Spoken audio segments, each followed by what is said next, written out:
Today I'm going to show you how to make a green smoothie, which is very straightforward, extremely nutritious, and allows you to get your all essential vegetables and fruits down you. So I'm going to start off first of all with the leafy greens and the sulphur-rich vegetables really that need to be in your green smoothie. In here, this is my salad washer. I put some chard. I've also got some bok choy that's in there. And I'm just going to give that a little spin. I've just rinsed it with my salad washer. So that's what I've got. I've also got a little bit of celery in there as well. And you take your NutriBullet cup and you just stick everything into your NutriBullet. And you can break it up if you want to, or if you can't be bothered like me, you just shove it all in, and there you go.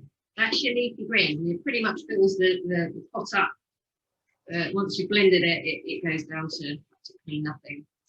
And then what I do is I then top that up with some almond milk. This is just no sugar added almond milk, and I fill it up to about halfway. And then we just pop on the lid and go and blend it.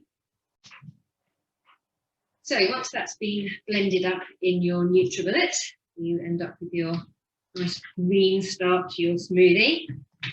Take the blades off, and then you can add your colourful fruits.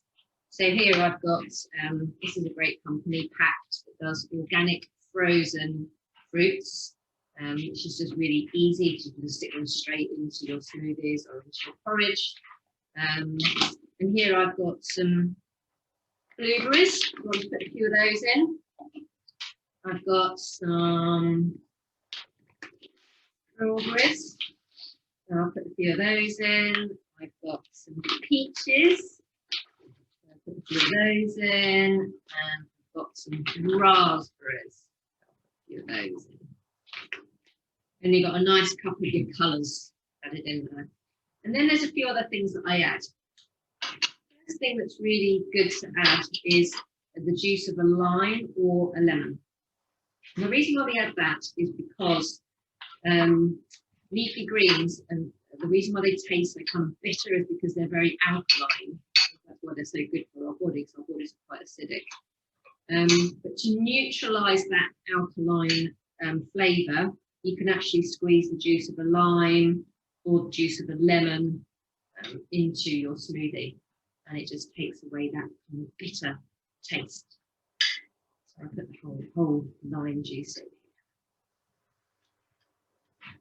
Great. Other things that I then add are some Brazil nuts, so just 4 Brazil nuts here. And then just to make it a little bit creamier and thicker, I get some coconut milk, and I'll just add a spoonful of that. You can actually add more than a spoonful if you want to. I'm slightly intolerant to coconut milk. I have to be careful. I can tolerate it to a level, but too much it does upset my stomach, so I don't have too much of it. And the other thing that I like to add is a little bit of peanut butter. That just thickens it up as well. And then just for a little bit more sweetness, flavour, you can add either some cinnamon. Sometimes I add a little drizzle of vanilla essence. Which is rather tasty.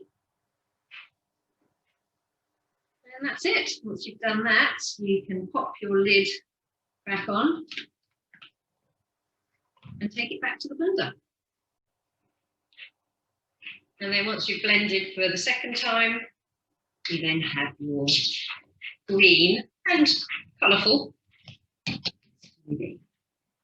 I tend to pop my aluminium straws in and have a more taste. Lovely. Another little tip when it comes to the leafy greens, one of the leafy greens you can add is kale or spinach. And what I tend to do is keep a bag in the freezer of both of these, And then they're quite easy then to crunch and break up once they're frozen, and they can actually then go into your smoothie frozen. And then once they're blended, they then defrost. So that's just something else that you could use instead of maybe chard or bok choy. Anyway, I hope you found that useful, and cheers.